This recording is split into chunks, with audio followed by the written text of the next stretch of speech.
राजस्थान की सुरक्षा और कानून व्यवस्था के लिए बहुत महत्वपूर्ण इस कार्यक्रम में मेरे साथ मंच पर उपस्थित श्रीमान भजनलाल शर्मा जी, राजस्थान सरकार के लोकप्रिय मुख्यमंत्री, डॉक्टर प्रेमचंद बेरवा जी, उप मुख्यमंत्री राजस्थान सरकार, श्री मदन राठौड़ जी, भारतीय जनता पार्टी के राजस्थान के प्रदेश अध्यक्ष, श्री जवाहर सिंह बेडम जी, गृह राज्य मंत्री राजस्थान, श्री वी श्रीनिवास जी, मुख्य सचिव राजस्थान, श्री राजीव शर्मा जी, पुलिस महानिदेशक राजस्थान, श्री संजीव कुमार नरजरी जी, निर्देशक राजस्थान पुलिस एकेडमी, श्री भास्कर सावंत, अतिरिक्त मुख्य सचिव गृह राजस्थान, और आज के कार्यक्रम में जिनको आज से अपने नए जीवन की शुरुआत करनी है, ऐसे नवनियुक्त कांस्टेबल भाइयों बहनों, उनके परिजनों और जयपुर के सभी निवासियों को मेरा राम राम नमस्कार।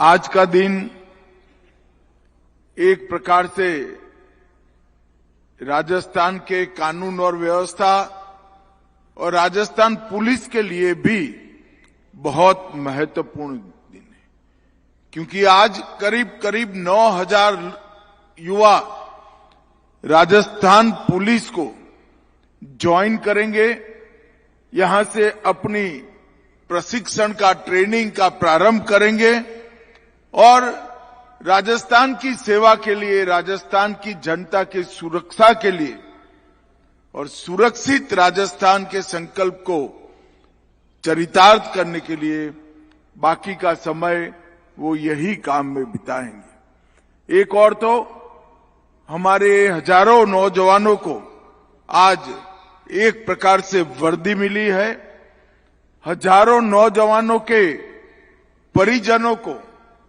उनके परिवार को एक नई उम्मीद जागृत हुई है और राजस्थान की कानून और व्यवस्था को एक नई फोर्स मिलने जा रही है। तीनों रूप से ये कार्यक्रम बहुत महत्वपूर्ण और पवित्र कार्यक्रम है।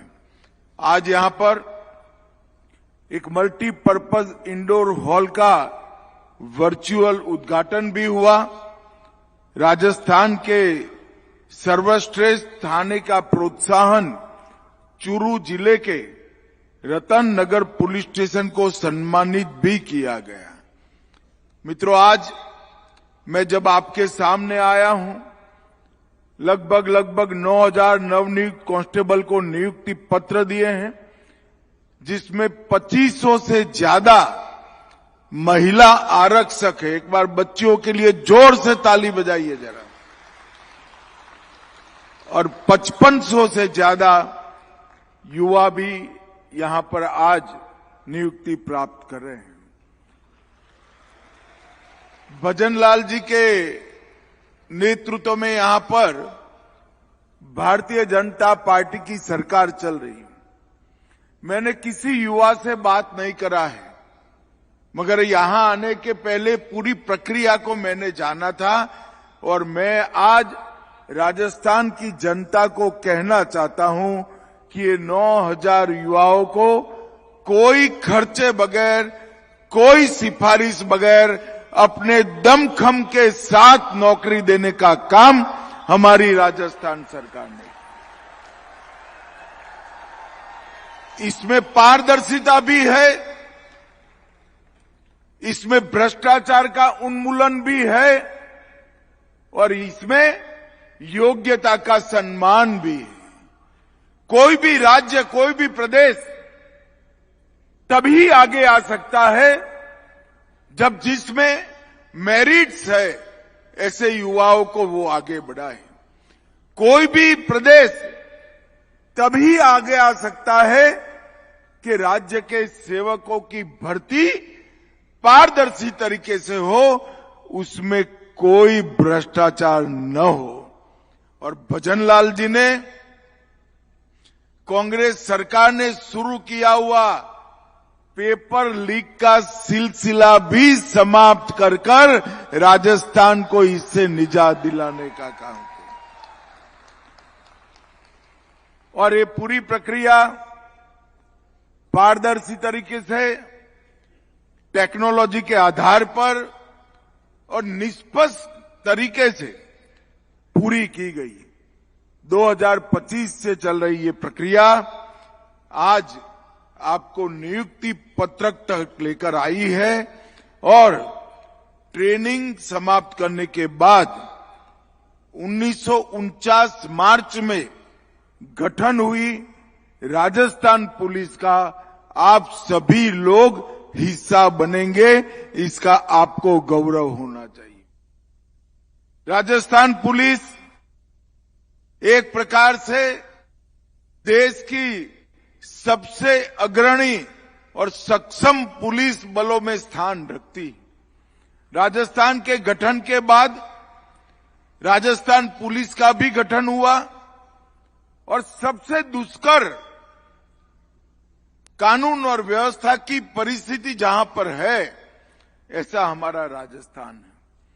1070 किलोमीटर लंबी पाकिस्तान से सटी हुई अंतर्राष्ट्रीय सीमा, चंबल के दुर्गम बिहड़, एक और थार का विशाल मरुस्थल, दूसरी ओर अजमेर शरीफ, पुष्कर, नाथद्वारा, उदयपुर, चित्तौड़गढ़ ऐसे विश्व प्रसिद्ध टूरिस्ट स्पॉट और जयपुर, उदयपुर, जोधपुर, चित्तौड़गढ़ परंपरागत रूप से ऐतिहासिक दुर्ग और महल, रणथंभौर, सरिस्का, केवलादेव ऐसे प्राकृतिक अभ्यारण्य और स्थानों का भी राजस्थान के अंदर स्थित है।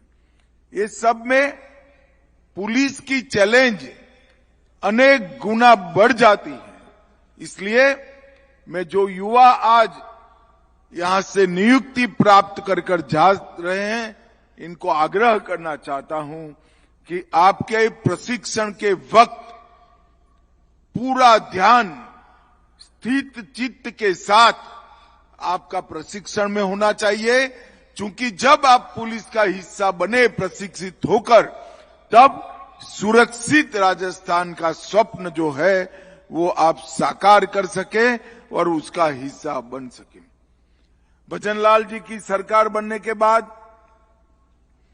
2 सालों में कुल अपराधों में लगभग 14% की कमी आई और गंभीर प्रकार के अपराध उसमें 19% की कमी आई।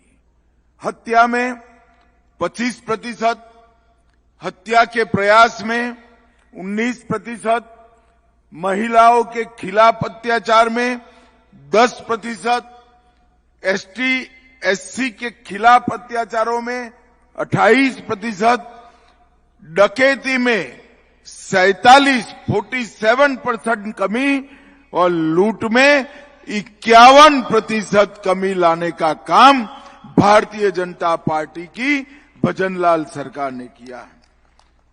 वो एक प्रकार से कोई कमिटमेंट वाली गवर्नमेंट आती है, एक ऐसी पार्टी आती है जिसका उद्देश्य कानून और व्यवस्था संभालना होता है, पारदर्शी तरीके से शासन चलाना होता है, तो क्या फर्क पड़ सकता है, इसका यह उदाहरण है।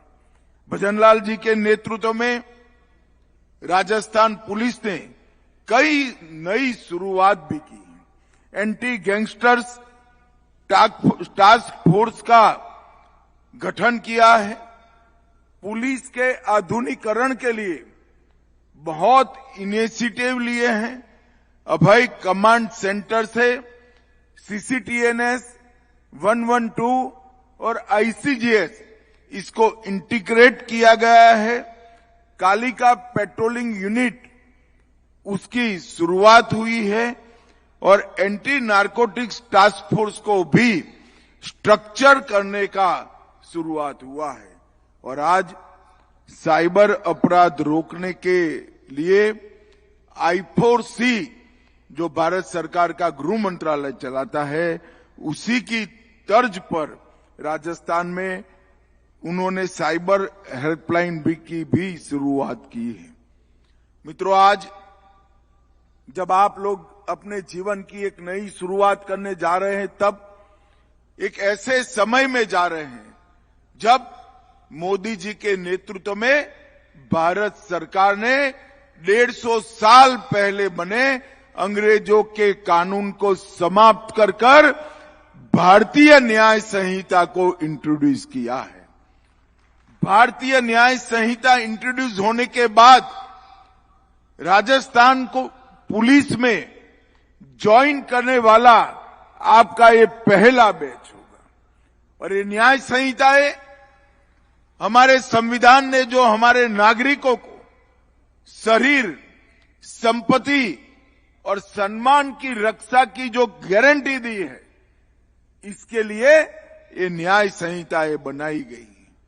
पहले जो अंग्रेजों ने बनाए हुए 3 कानून थे, उसका उद्देश्य अंग्रेज सरकार का रक्षा करना और अंग्रेजों का खजाना भरना था।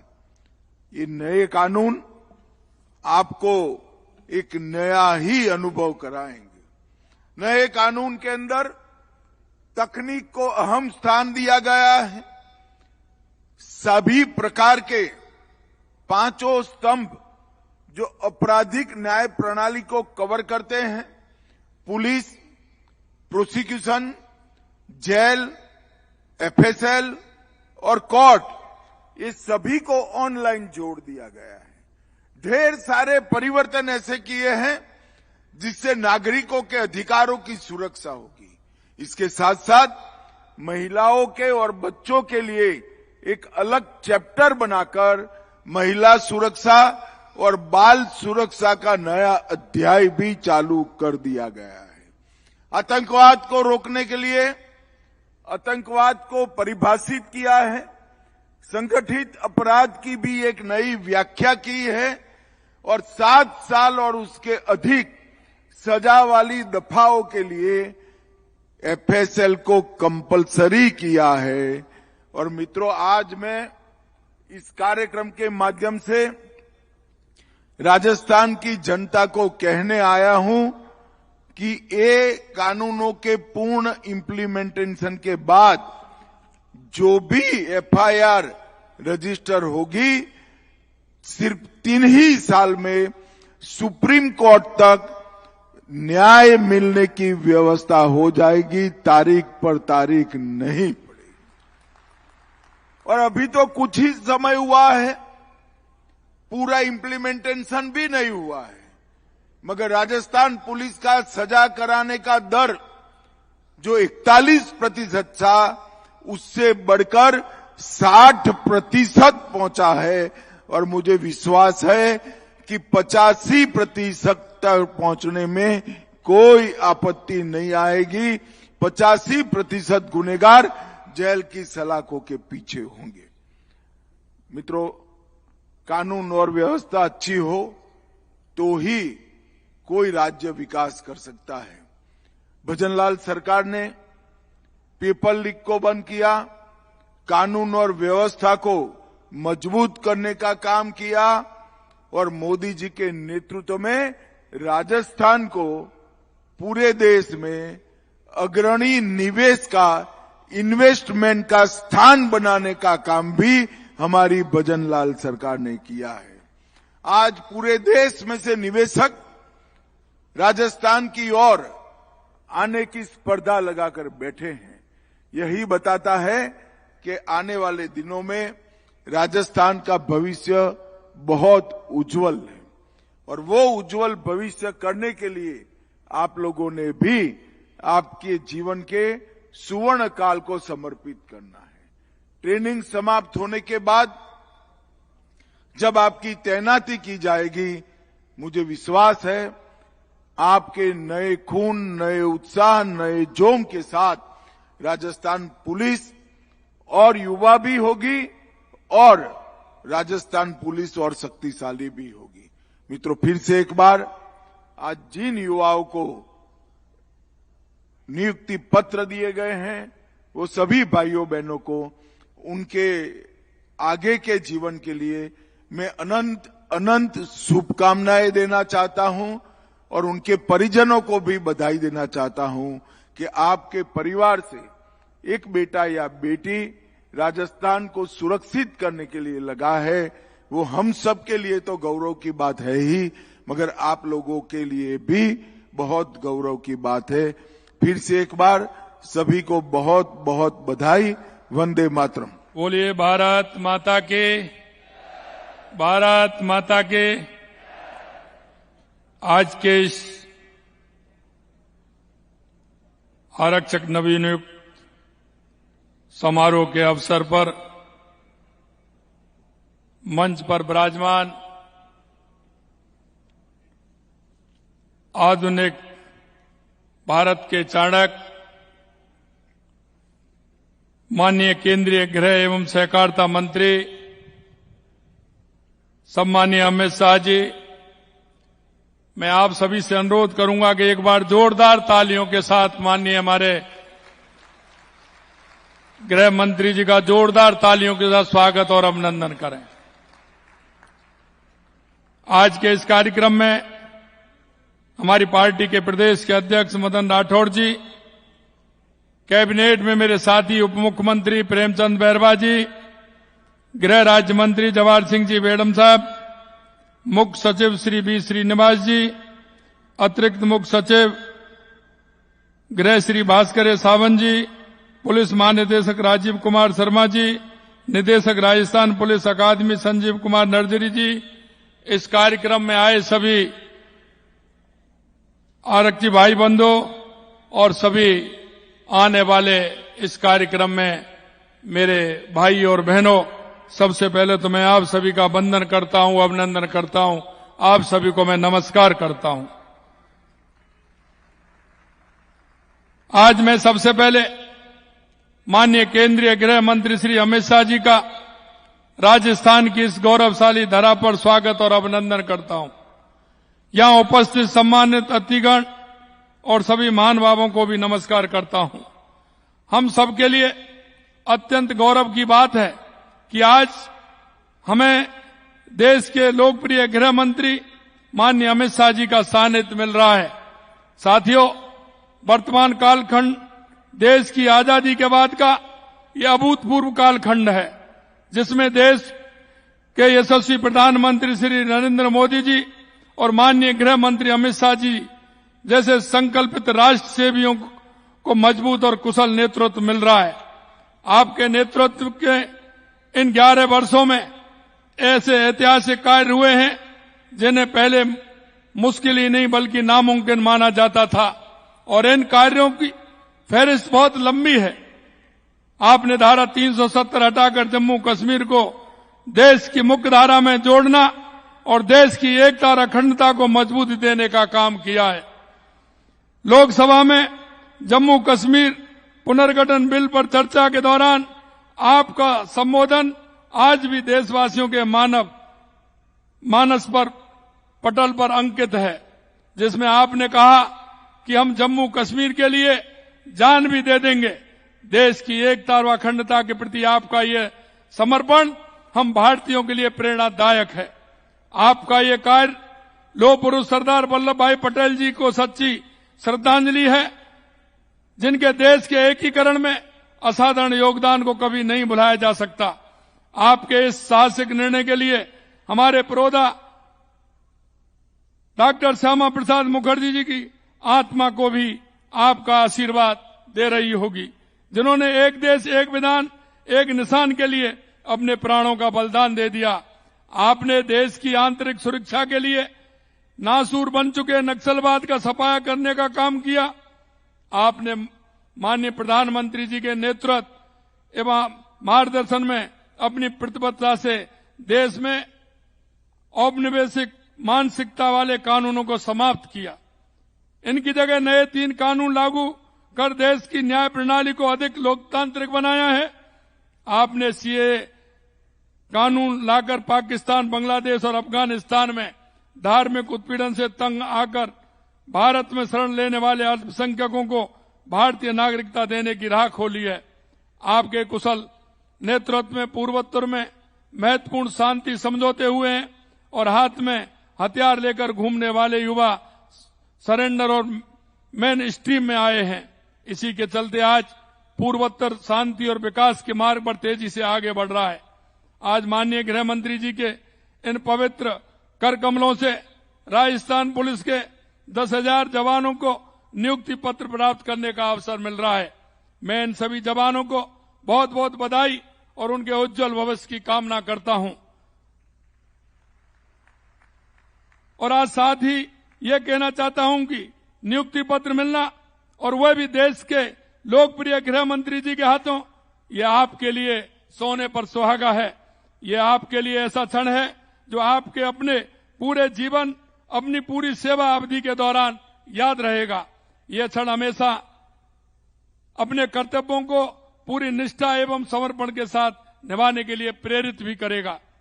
आपको माननीय गृह मंत्री जी के राष्ट्र प्रथम और देश सेवा के संकल्प को आत्मसात कर हमेशा अपने कर्तव्य पथ पर अड़िग रहने की प्रेरणा देता रहेगा।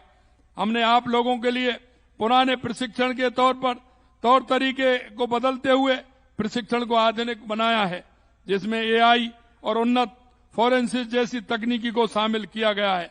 आज माननीय गृह मंत्री अमित शाह जी के कर कमलों से भारत सरकार की खेलो इंडिया योजना के तहत राजस्थान पुलिस अकादमी जयपुर में बने मल्टीपर्पज इंडोर हॉल का लोकार्पण प्रदेश के लिए एक बड़ी सौगात है।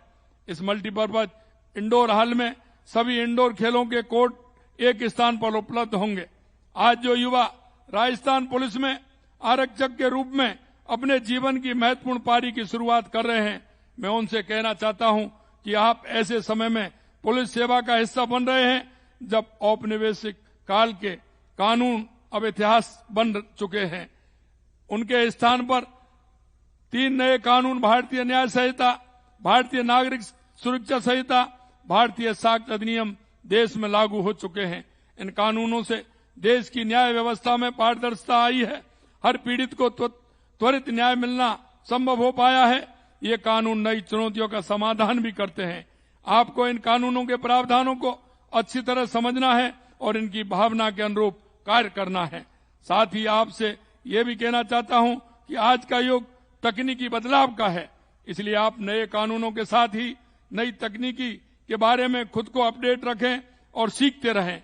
साइबर अपराध से लेकर के संगठित अपराध तक हर चुनौती के लिए सजग, सक्षम और तत्पर रहना आपकी प्राथमिकता है। राजस्थान साइबर क्राइम को ऑर्डिनेशन सेंटर R4C की स्थापना की घोषणा करते हैं। जैसा कि आप जानते हैं कि साइबर अपराध आज हमारे समक्ष एक नई चुनौती के रूप में उभर कर सामने आए हैं।